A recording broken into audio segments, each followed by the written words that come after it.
We're now on day 36, and it is a sad landmark in our history. This is the longest shutdown of any government in our history.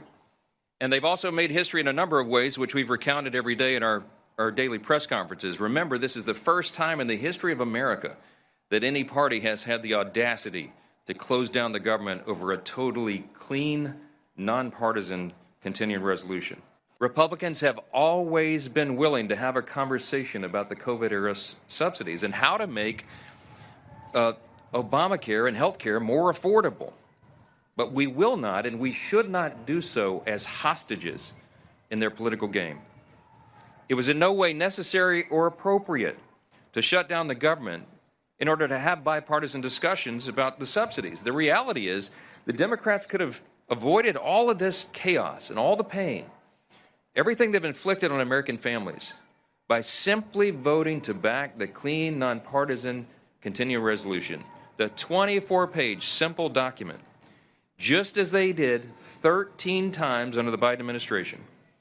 They could have passed that 47 days ago. After the House did it, we did our work and sent it over there. There's no surprises. What happened last night was blue states and blue cities voted blue. We all saw that coming. And no one should read too much into last night's election results. Off-year elections are not indicative of what's to come. That's what history teaches us. By the way, it's worthy of note that Zohran Mamdani himself only received a little over 1 million votes, 1,036,000 votes. There are 8.3 million residents in New York City. 8.5 million, actually, is the number, I think. So about 12% of the city voted to turn their city over to the communists. We'll see how that works out.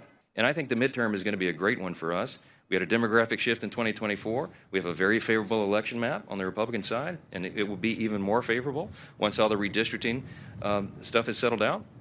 We have Democrats who are flailing. They have no leader. Their national leader now, as we've noted, is Mamdani. He's a communist. Good luck with that. I don't think the loss last night was any reflection about Republicans at all. I think people are frustrated and angry, as we are. I am. The president is.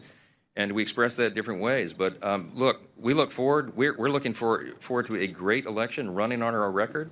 And we're going to get all of our incumbents reelected, and we're going to add to the number here. So that's the answer. I don't have anything to do with redistricting. The Speaker of the House, people think, are in charge of everything. This is a state-by-state battle.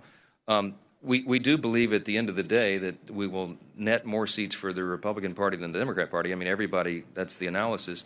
I'll make a comment about the tragedy in California last night.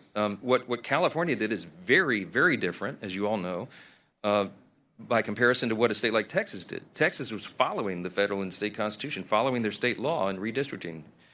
California was not. They had to trample over their own state law, over their own independent redistricting commission that they had all put into place. It was a desperation, a sign of desperation on the Democrat Party.